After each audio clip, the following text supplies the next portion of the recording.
రాత్రి పాత బస్తీలో ఒక అమ్మాయినైతే అత్యాచారం చేశారు. అసలు వివరాల్లోకెళ్తే సూర్యాపేటలో ఉండే అమ్మాయి అన్నమాట. ఇంట్లో ఏదో చిన్న గొడవొచ్చింది వీళ్ళకి, వాళ్ళకి. అంటే అన్న అన్నా చెల్లెలు కొట్లాడుకున్నారు.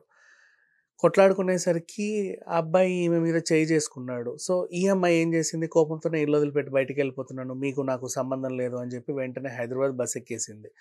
బస్సెక్కి అక్కడ మన ఎంజీబీఎస్‌లో అయితే దిగేసింది. దిగిన తర్వాత అక్కడి నుంచి అఫ్జల్‌గంజ్ వైపు నడుచుకుంటూ ఎందుకో అట్లా వచ్చింది. అంటే సిటీకొచ్చింది. ఎక్కడికెళ్ళాలో తెలీదు. ఏం చేయాలో తెలీదు. ఇంట్లో కోపంతో మాత్రం బయటకొచ్చింది అంతే.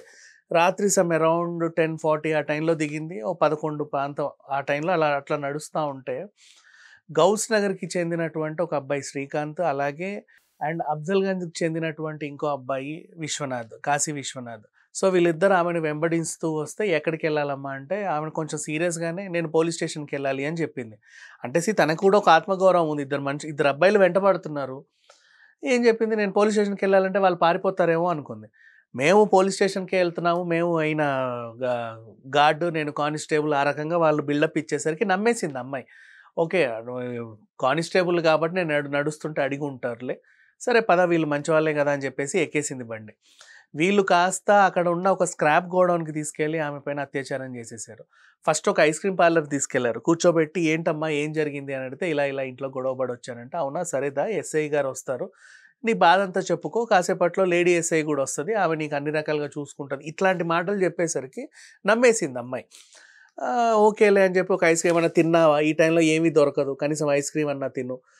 కొంచెం చల్లబడు అంటే ఆ అమ్మాయి గూడా ఐస్ క్రీమ్ తినింది. వీళ్ళని నమ్మేసింది. అటునుంచి అటు తెలీదు గదా! పోలీస్ స్టేషన్‌లు ఎక్కడుంటాయో. సో, అఫ్జల్‌గంజ్ దగ్గరలోనే ఒక స్క్రాప్ గోడౌన్ తీసుకెళ్ళి అది శ్రీకాంత్‌దే గోడౌను. అక్కడికెళ్ళి ఈ అమ్మాయి మీద అత్యాచారం చేశారు ఇద్దరు కలిసి. నెక్స్ట్ ఆ తర్వాత మళ్ళీ బండెక్కించుకొని ఇంకో లొకేషన్‌కి తీసుకెళ్దాం అనుకునే టైంలో ఈ అమ్మాయి అరిచేసింది. కొంచెం జనాలు కనబడ్డ తర్వాత. ఆ అరుపులు విని ఈమెను అక్కడే వెంటనే బండిపై నుంచి తోసేసి వాళ్ళు పారిపోయారు. సో, ఈ అమ్మాయి ఏం చేసింది, ఆ స్థానికుల సహాయంతో దగ్గరలో ఉన్న పోలీస్ స్టేషన్‌లో కంప్లెయింట్ చేయగా, వాళ్ళు కాస్త తీసుకెళ్తే నీకు తెలుసా, గుర్తుందా అంటే, నాకు గుర్తుందండి ఇలా ఎళ్ళామని ఆ స్క్రాప్ గోడౌన్ అయితే చూపిచ్చేసింది. ఆ స్థానికులు ఏం చెప్పారు, ఈ స్క్రాప్ గోడౌన్ శ్రీకాంత్‌కి చెందింది అనగానే, ఆ అబ్బాయిని వెంటనే నిమిషాల వ్యవధిలోనే హ్యాపీగా పట్టేసుకున్నారు. అతన్ని తమదైన పద్ధతిలో వాళ్ళు ట్రీట్మెంట్ ఇస్తే, ఆ మిగతా ఇంకో అబ్బాయి కాశీ విశ్వనాథ్ కూడా ఉన్నాడండి. నేనొక్కడినే కాదని అతని పేరు కూడా చెప్పేసాడు. సో, ఇలా జరిగింది. సరే జరగడం అయితే జరిగింది. ఆ అమ్మాయి కేసయితే పెట్టింది.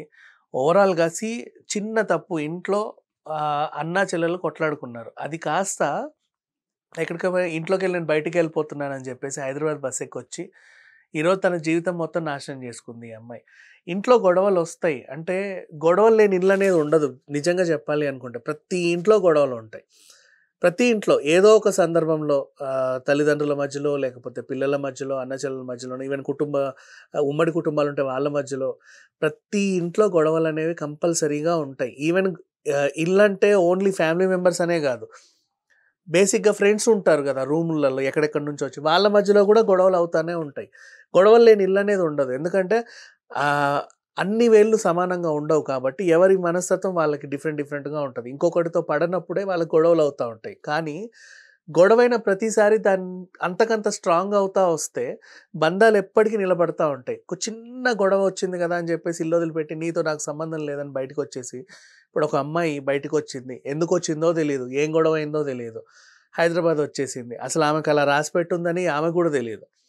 మొత్తానికైతే అత్యాచారం జరిగింది. ఆమె జీవితం నాశనం అయిపోయింది. ఈరోజు పేపర్‌కి ఎక్కేసింది. సో, ఎప్పుడైనా సరే ఇంట్లో చిన్న గొడవలు జరిగితే ఇంట్లోనే మనం సర్ది చెప్పుకోవడం. లేకపోతే ఇంకా చెప్పాలంటే ఇవాళ రేపు ఇప్పుడు సూర్యాపేటకి చెందిన అమ్మాయి. ఆ సూర్యాపేటలో కూడా పోలీస్ స్టేషన్ ఉంది.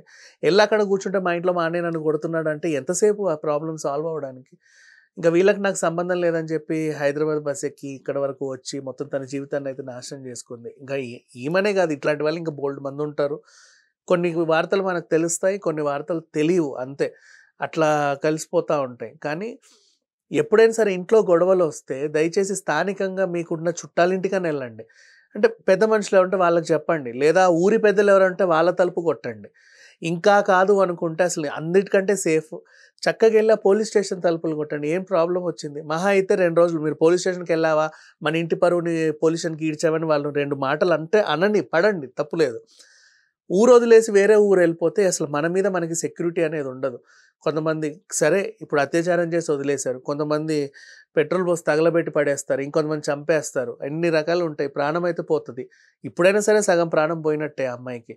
సో, ఇట్లా చూసుకుంటూ పోతే గొడవలొచ్చిన ప్రతిసారి ఇల్లొదిలిపెట్టి మాత్రం బయటికెళ్ళడం అసలు శ్రేయస్కరం గాదు. ఈ మధ్య కాలంలో ప్రతి ఇంట్లో అవుతానే ఉంటాయి. చిన్న చిన్న గొడవలే పెద్దగేం ఉండవు. అంటే మరీ మనిషిని చంపుకోం గదా! అంత గొడవలొస్తే మాత్రం. మాట మాట పడవంతే. వాడికంటే మనం ఎక్కువ అరుస్తాం. మనకంటే వాడెక్కువ అరుస్తాడు. సామాన్లు పగలగొడతాం. ఇంట్లోంచి బయటికెళ్తాం. అంతకు మించి ఏమి ఉండదు. కానీ ప్రాణాలైతే పోవు గదా ఇంట్లో. నిన్ను పొడి చేస్తారా? అంతకు మించి ఏమవ్వదు. సో, ఇంటి నుంచి మాత్రం బయటికెళ్ళేవాళ్ళు స్థానికంగా ఉన్న పోలీస్ స్టేషన్‌లకెళ్ళండి. ఊర్లో వదిలిపెట్టేసి చెన్నైలని, విజయవాడలని, హైదరాబాద్‌లని బస్ ఎక్కేసేస్తే ఇంక మీ జీవితం మీద ఆశ వదులుకోవాల్సి వస్తదనే చెప్పుకోవచ్చు 100% అది. ఎందుకంటే మనకు తెలీదు అక్కడ ఎక్కడికెళ్తున్నాం, సరైన డబ్బులుంటాయో లేదో తెలీదు. మన ఒంటిని కాపాడుకోవాలి, మన బ్యాగ్‌ని కాపాడుకోవాలి, మనల్ని మనం కాపాడుకోవాలి. ఇన్ని కాపాడుకోవాల్సొస్తది. అదే ఇంట్లో ఉంటే జస్ట్ ఆ గొడవను మాత్రమే సమర్థించుకోవాలి అంతే. మీకెప్పుడు సెక్యూరిటీగానే ఉంటది. Thank you so much.